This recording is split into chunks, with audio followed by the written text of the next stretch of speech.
Welcome, everyone. We're just a couple minutes to the top of the hour, so we'll let everybody continue to join and then we'll get started.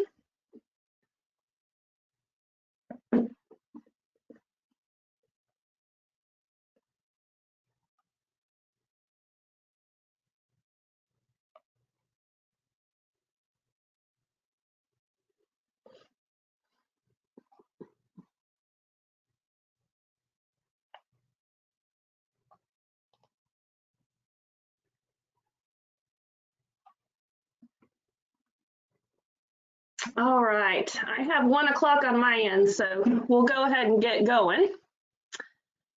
Well, hello everyone, and welcome to our next best practices webinar. Today we are focusing on widgets and dashboards. Today is Tuesday, June 23rd, 2020, and we're excited to have you guys joining us. A couple housekeeping items. Everyone has been placed in listen-only mode. So please submit your questions in the questions portion of your panel, and we will address questions via chat as they come in. And then we may also talk through them live, so the entire audience may benefit from those questions. I know a lot of you have maybe moved back to the office. However, we are still working from home. So hopefully we should be okay with my connection. But if things start to get a little slow or choppy, just bear with us. It should clear up and we'll be all right. We'll be good to go. I don't foresee any problems, but just fair warning there. As always, our presentation will be recorded. So it's sent out automatically 1 hour after the session closes. We also have our survey for the session that will pop up at the close of today's session. So please provide any feedback there. We want to tailor our training and educational efforts to meet your needs. So any feedback you can provide will be very helpful for us. So let's go ahead and get started. I'm Karen Chambers, and by now you may recognize me as the RPM Telco Customer Success Manager. I act as liaison for our subscribers to learn where they would like to expand their knowledge of the platform, and then I provide the resources to do so. I work to assist in providing the best possible customer experience by facilitating that learning material, setting support calls, and answering questions. Our end game here is to ensure that you are using RPM Telco software to its fullest capabilities.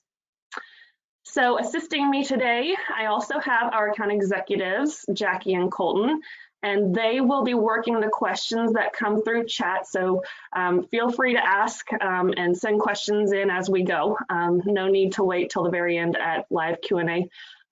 We will have those answers coming.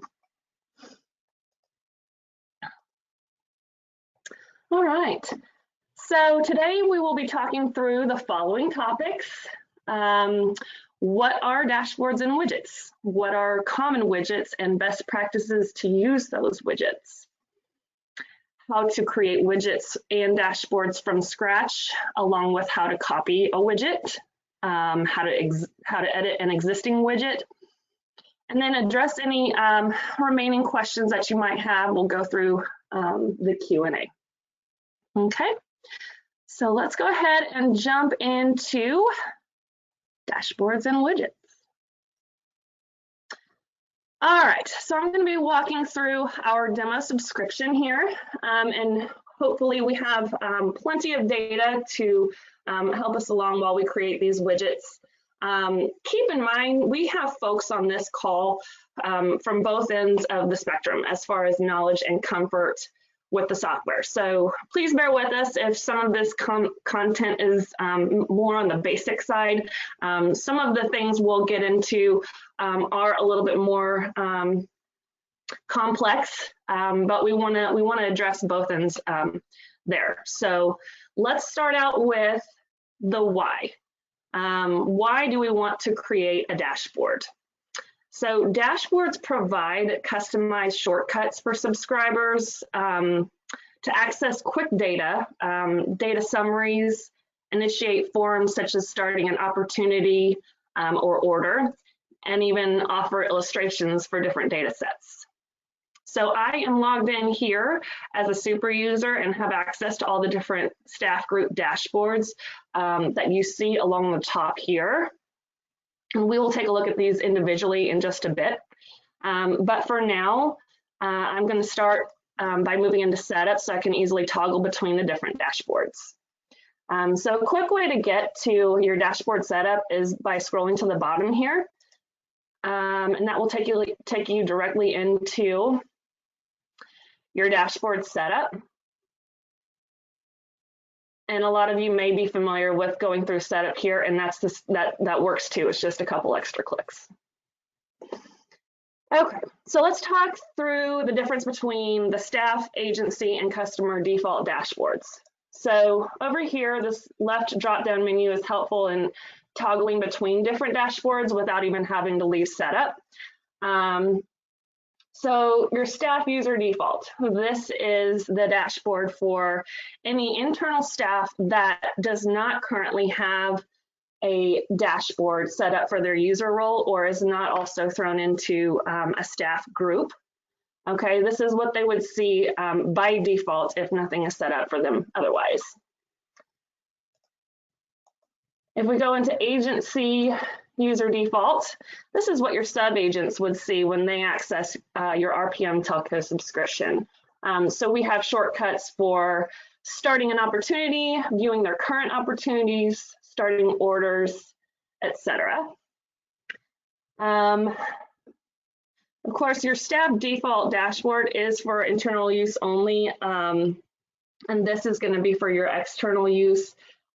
Customer user default, this is external use as well. So your customers could log in and say, maybe they want to check the status of an order. They can start a trouble ticket if they're having service issues, or they can view trouble tickets and the status of a trouble ticket here. I did want to especially highlight the agency and customer default dashboards today. Many of you may have seen the email for the additional, I wanted to actually, one second. There we go. Okay, you may have seen the email for the additional update to the version RPM 26 regarding customer and agent shared views. With this update, you can now save a shared customer or agency view, which will provide the data for the corresponding widgets. So previously, the agent or customer widget would take you to a default active view rather than an agency or customer shared view, which would have been the wrong data to be shown. So now when an agent logs in, they can select a widget showing, for example, how many orders they might have installed. Let me toggle back to my agency. So here you can see installed orders. This will take you directly to that view. So I'm going to right click here and open this link up top.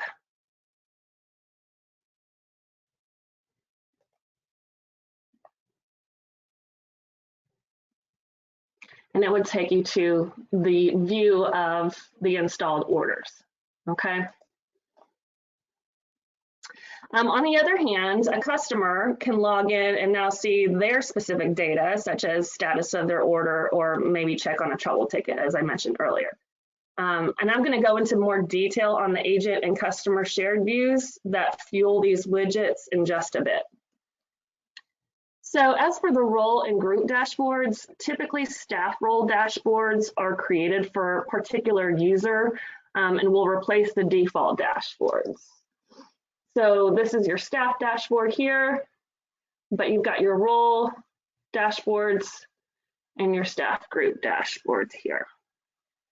Most of the time, you'll create dashboards for staff groups rather than roles, because staff groups allows you to have to select multiple roles to throw in there. So one of our questions we received from a registrant for this webinar was how to limit the viewing of the widget from certain employees, for example, commission reporting. And this would typically be determined by the staff role the user is assigned. So that's when you would want to go under users and check their permissions, etc. So if the staff role does not have permission to see commissions, they would also not see the commissions widget. And if a user doesn't have permission to see the source data from process, the widget just won't show up for them, even if a system administrator placed that widget on the user's dashboard. So if you've created a widget and placed it on a dashboard for a staff user and they are unable to see it, check their staff role and associated permissions. I'll go ahead and click into that.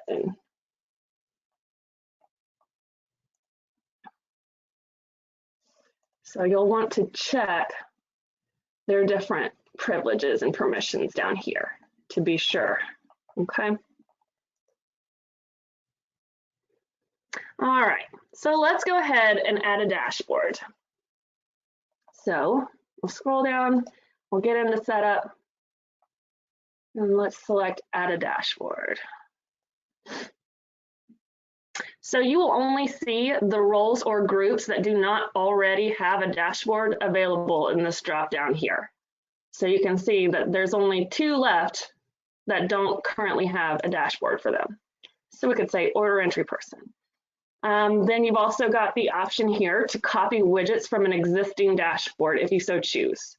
Let's say that commission specialist has a specific widget on that dashboard that you want. You don't necessarily need to copy the widgets from the whole dashboard. We can select widgets on an individual basis. So I'm going to just leave that blank. And there's your new dashboard for order entry person. Okay, and that's going to show up here under your staff role. Very simple. I do want to talk about how to add pages as well. So if we toggle back over to System Manager, this has already actually got the pages set up. So it's basically a sub dashboard. So you have your overarching admin overview dashboard. And then you can see here, there's commissions and business growth. So there's 2 pages set up. I can toggle over to business growth and you see the widgets change accordingly. So you have the option here to add more pages, very straightforward, give it a name if you want to copy widgets. Okay, you can also switch them left to right or delete, okay?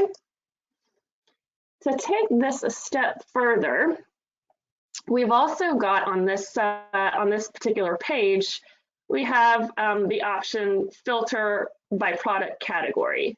So what this means here, it's basically just another option for further data filtering. So for this functionality, you will only want to filter by process. That's the only way that it will filter. So if you've created a process for, say, products, such as this, you can filter and see orders filtered by that product set. So this is one of the benefits of turning list fields into processes. Another benefit is far better capability to create reports or views when items from list fields are turned into processes, such as products, like I mentioned, or maybe even sold through, to filter by what master agency you might have sold orders through. You can reference our dynamic orders webinar from our first best practices webinar back last November for more information on how to make that conversion, or else you can check and look into the knowledge base as well for processes. Okay. So next I want to start on the topic of widgets by highlighting a few best practice widgets and get you kind of thinking outside the box of what you may already have currently built within your subscription and kind of open your eyes to some other options that may be out there. Okay, so I'm going to go back into production here. And you can see, so this is the admin overview dashboard. Then we've also got a sales funnel dashboard. So deal forecast this month, this is just a big number, calculating the sum of MRCs for hot opportunities. Deal forecast last month, forecast for the year, last year, and so on. Down here, you can see maybe for if you want to track sales quotas, this is a quarterly sales target. You could do by month or by year, which we will do an example of year-to-date sales here just in a little bit. And keep in mind too, for those of you that are newer to RPM, again, these widgets are for the most part going to pull from a process view. So if I right click, that's going to take us to this opportunity view. Here's my saved view, deal forecast this month, and you can see that it's nothing but hot opportunities. These are contracts sent, expecting them to come in to close by the end of June. Okay.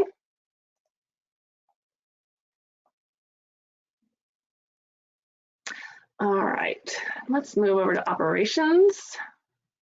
So on our operations dashboard here, we have some start links, quick start links for starting orders, opportunities, view opportunities, view orders. This is, again, just for your shortcuts. Here's some good summarized data with some helpful visuals. Got a bar graph here. One orders, you can see it's a process count of, so 58 of 98 orders have been won. You've got your little key down here. Down here, 12 of 98 are cold and so forth. Okay, so those are opportunities breakdown by status. And then over on this side is another helpful one, order breakdown by status. So this is where all of your orders, your active orders stand. The difference here, so this is process count. So it's saying 58 of 98 are won.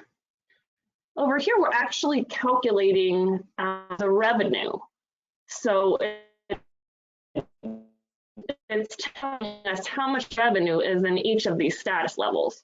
So in progress, 358,000 and so forth of that total are in progress. And then you can drill down accordingly.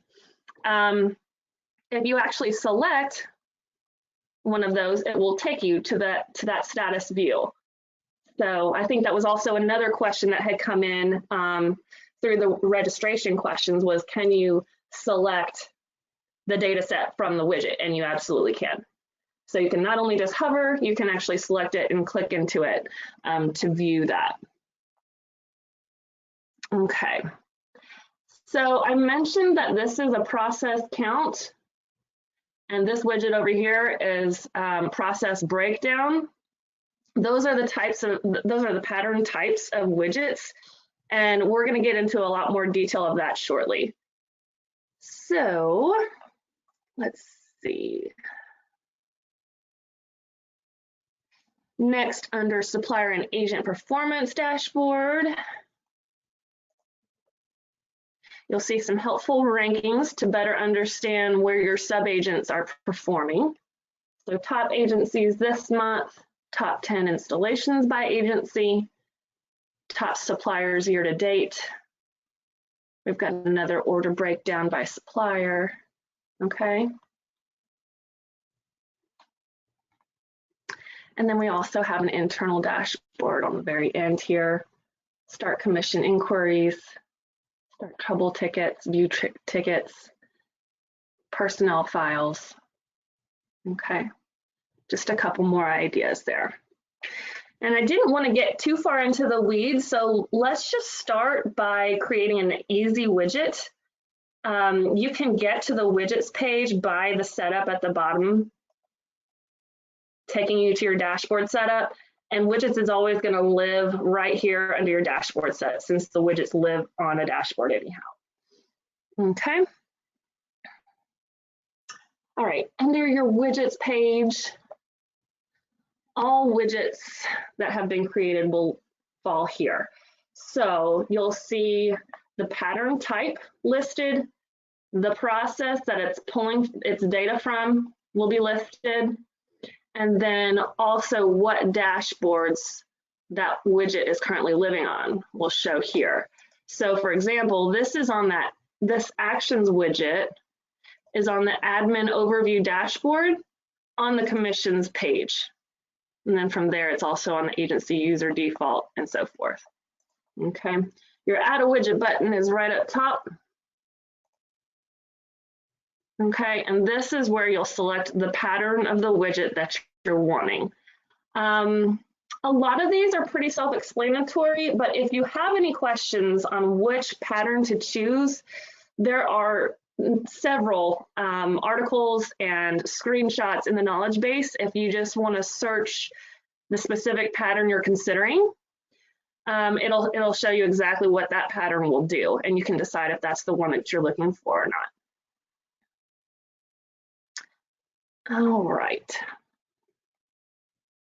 So we're going to select process breakdown for this first one.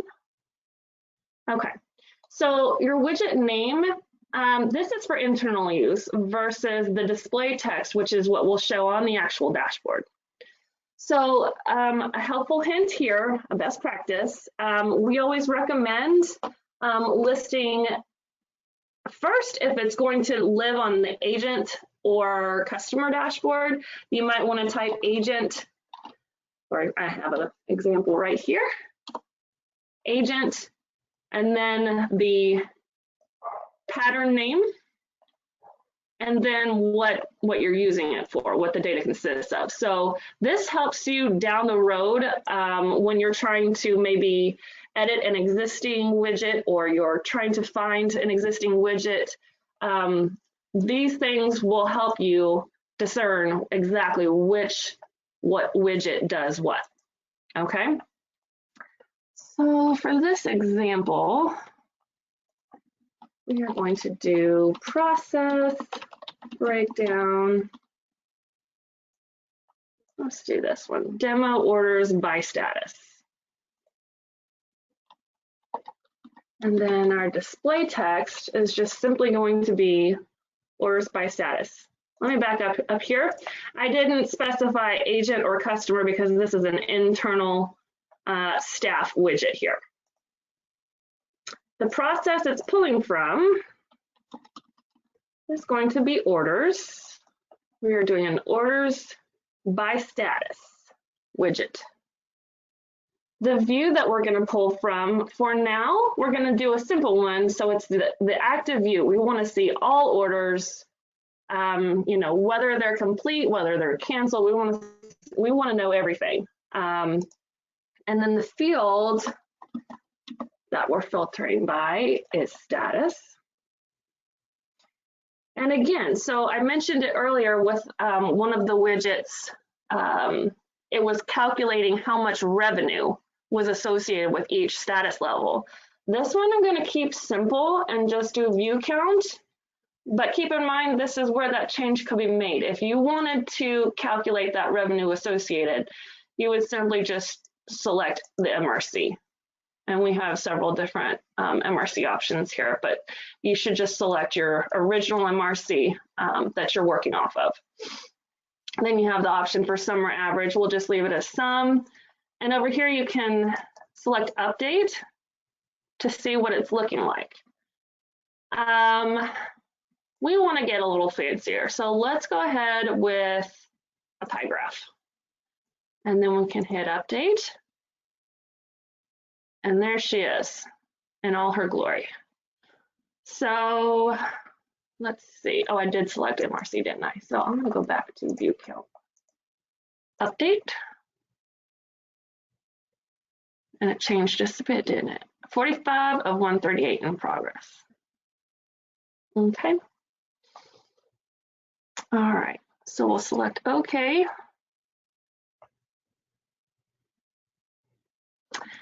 And let's figure out which, we can go back to operations just for the sake of our demo.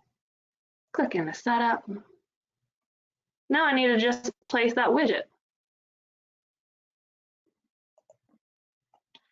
So the easiest way to do that, let's type in process breakdown. And I think I had demo in there. Oh, no, I'm not finding it. Orders by status, there it is. Okay, you can see I have a little pie chart to help me understand exactly which one. And there it is. Okay. All right.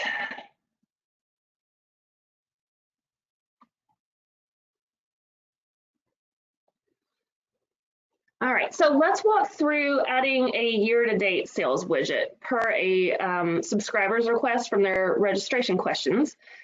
So we will start from square one on this one, and we have to create the actual shared view for the widget to pull from under the orders process. So we're going to back way up and note that once your view is saved, at this time you're unable to go back and edit the share to share the view.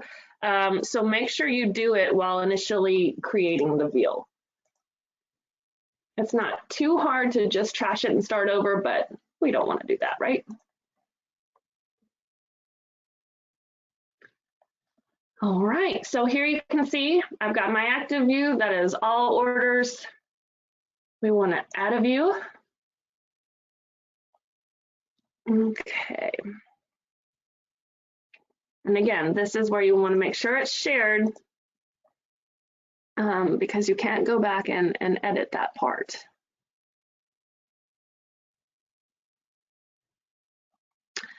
Okay, so this is year-to-date sales.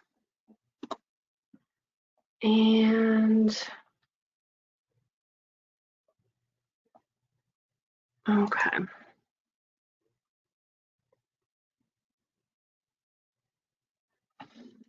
So now we need to add the correct filters. And you can see right here, actually, it says shared, and this is internal, so staff user only can see it. We'll try one later on that will actually be like an agency user. So you'll see shared agent user as far as the access here. All right, we are going to filter by, contract sign date. So if you have an idea of what you're trying to filter by, you can always use your search up here. It's a little bit easier.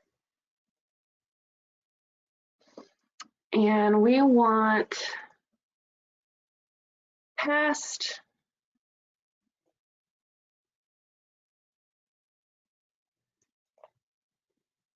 Oh, did I mess that up? I wanted years. What did I do wrong here?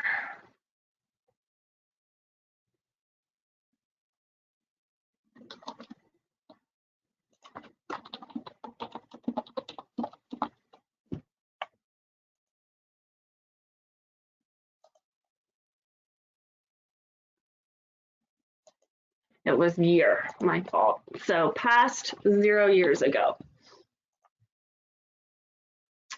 Okay, so the reason that I did this is so that it will automatically update. So when we move into, say, the year 2021, this will automatically start calculating from January 1st, 2021, instead of, for example, if you were to say you wanted to calculate this year's year-to-date sales from January 1, 2020, if you said anything past December 31st, 2019, it would continue to calculate. So you'd end up having to go back in and edit your filter once we moved into the next year, if that makes sense. Okay. All right. So I'll go down here and select OK, and we'll save that view. But I want to pause here on filters and talk a little bit more about some of the relative dates. For example, such as this month type of views, maybe for sales this month or orders this month. Again, to avoid having to update your filters each month to be able to pull a current month's data, you'll always want to filter by 0 months ago, such as, for example, expected first commissioning orders this month view. So let's see. I'm going to click edit so you can see what those filters look like. Okay, so here's my filters. We've excluded archived.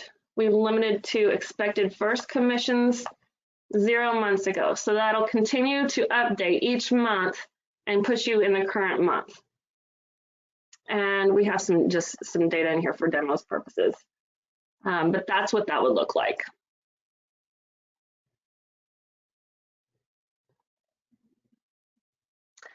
All right, so now that we have our view created, we need to make the widget. So we'll go back into, did I make that already? Let's see.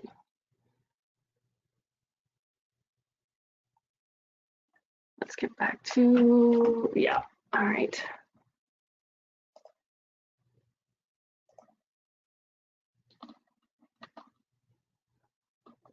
All right, so this is going to be process sum.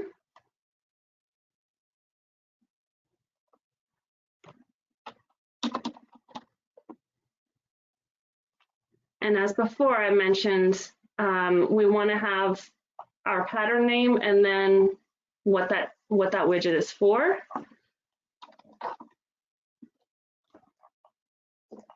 Year-to-date sales.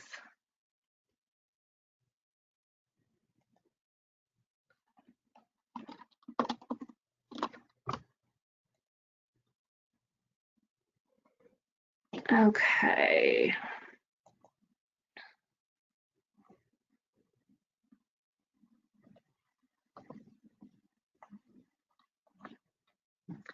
This is going to be our view that we just saved, year-to-date sales. And the field we want is the original MRC. And it's going to add it up.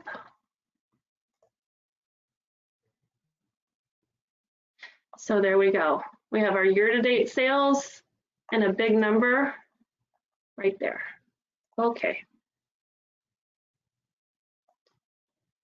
So let's go back and place our widget. We'll put that one, we'll leave that right here on the front on admin overview. Place a widget. And we said that was year-to-date sales.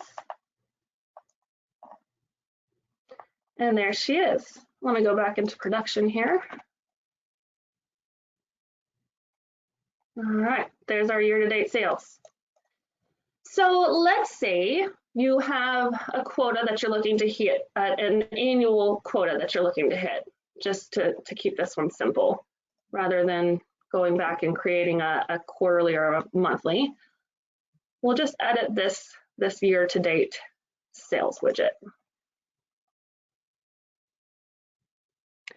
So what we want to do is change this rendering to a dial.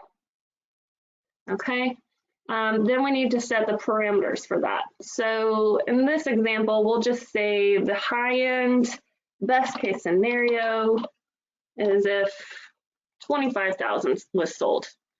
That would be a great year. And then let's say the minimum is 10,000. That means that anything past 10,000 is good. So we're not quite to quota yet. Okay, so that's just an example of what that dial can do for you and how to set up anything along the lines of maybe setting up some sort of quota widget. Okay.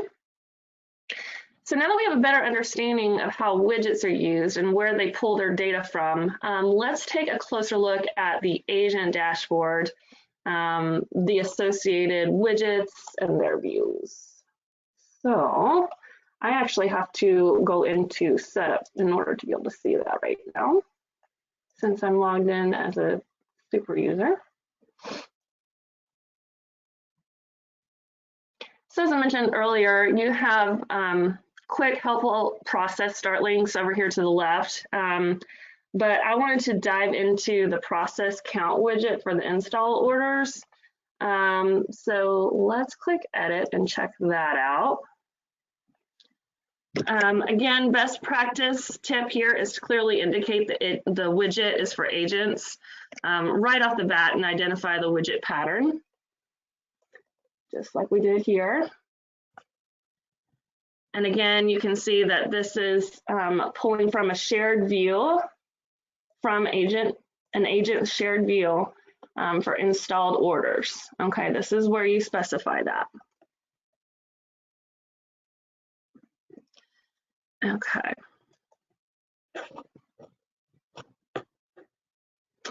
Let's say you've seen a widget within your subscription that maybe a predecessor had created and you want to maybe model a new widget along the same lines. You can go into setup and check the name of the widget, but this time you won't see the pattern type. So that's why we always recommend having the pattern type listed within the name. So if you wanted to check this one out, actually, let's go into, let's see this one. Okay, widget name announcements. What's a good one here?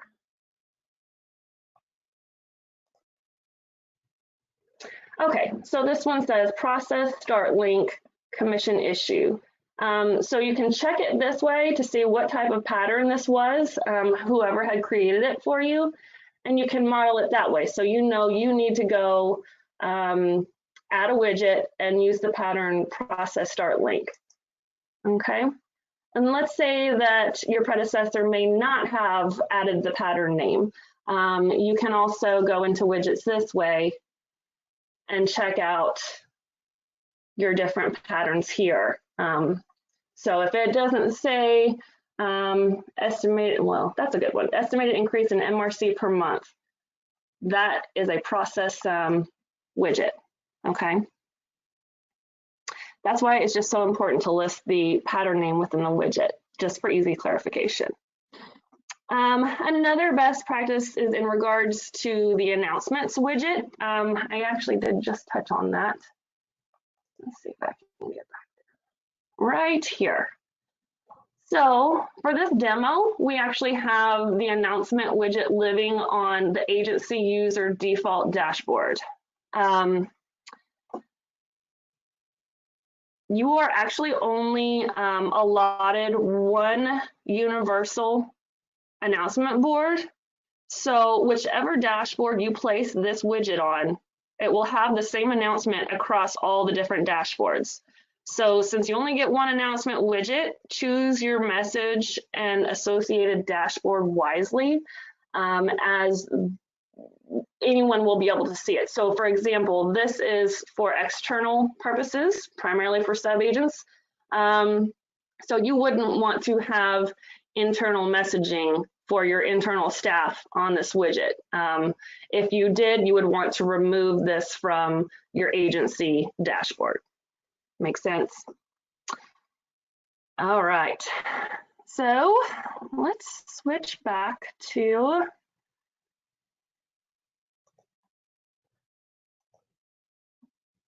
our slides here and go to some open Q&A. We've covered several widgets there and talked through the different views and filtering that needs to be associated with those widgets. What questions, Colton and Jackie, do we have so far? Quite a few related to the agent dashboards.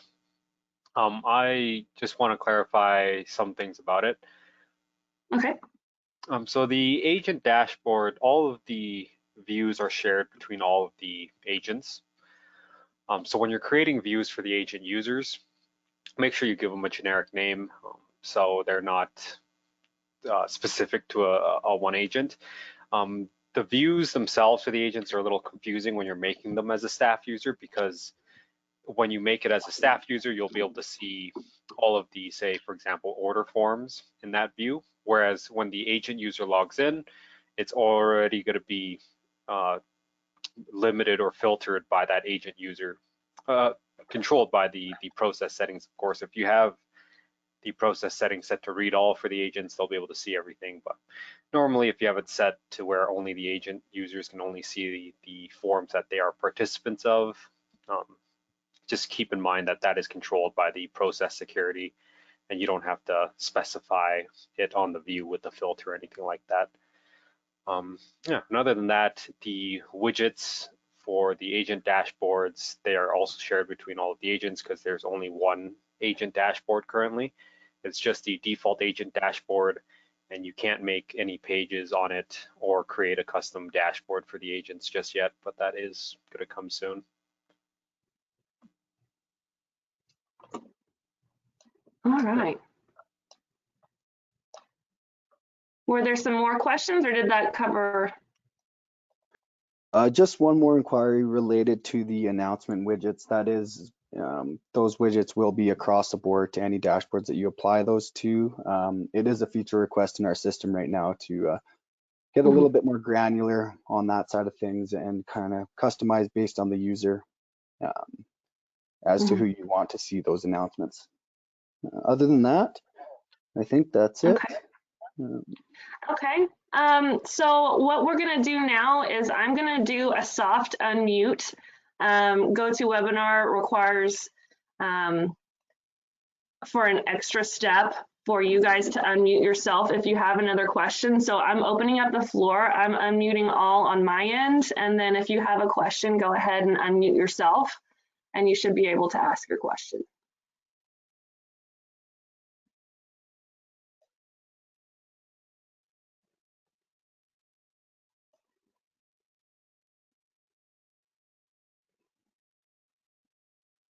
I guess that we have covered all the questions then. So we've heard the, this is Lori Roberts-Kowalski from Bridgepoint Technologies. We've heard so far that quite a few of these requests are on your list to take care of. Can you give us an idea of what that list is and what the time frame for getting those adjustments or requests online are? So we are doing our best to acknowledge and work all of the requests to go through. We have a list working to prioritize, and and Lori, as you're aware, we have our a user group of some veteran clients that are helping us to prioritize and see what you guys need over other options, I guess you could say. Jeremy might likely be the best one to address that, our VP of operations, but just we do have a working list that we're trying to prioritize. No, I understand. I was just hoping you'd make it public. I'm not sure. Jeremy here. Karen, I'll take that one for you. Sure. Okay. Everyone, thanks again for joining us on the webinar today. I hope you guys found it valuable, and Karen, good job. Yeah, the transparency of feature requests is something we're trying to be more transparent about. I'm not going to give you any details right here on this call, but in the near future, let's say 3 to 6 months, we do plan to publish a roadmap of the features, so to give subscribers a little bit more of an idea of where we are going. Now, that roadmap will be higher level in detail. We obviously, when we do a release of development, do a lot of different things. We can't put on the roadmap every single thing, but this roadmap, what we're trying to be more transparent about is to give you a direction of where we are going. So we are working on that, and in the next couple of releases, do look for that. So So Lori, thanks for your question. Sorry, we can't be, hey, this is where, but we are trying to move towards an environment where we are giving subscribers a little bit more notice about what we do plan to develop. So yeah, thank you. Okay, thanks. Yeah. Lori, I will say there is some great news coming as far as some recently approved and some requests that are in the works from our user group. So their progress has been made, and I'm excited to get some finalized info on that so I can share it with everyone. So. Okay, thanks. Anyone else have any questions? Make sure to unmute yourself.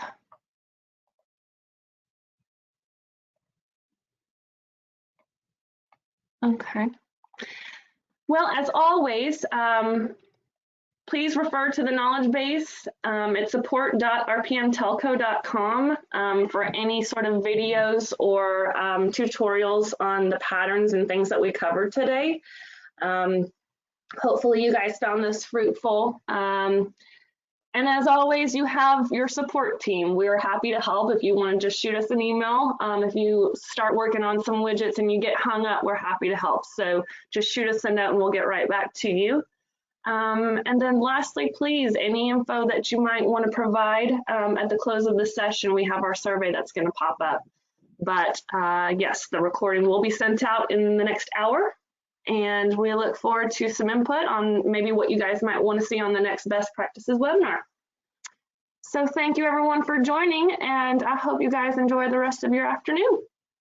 Y'all take care. Bye-bye.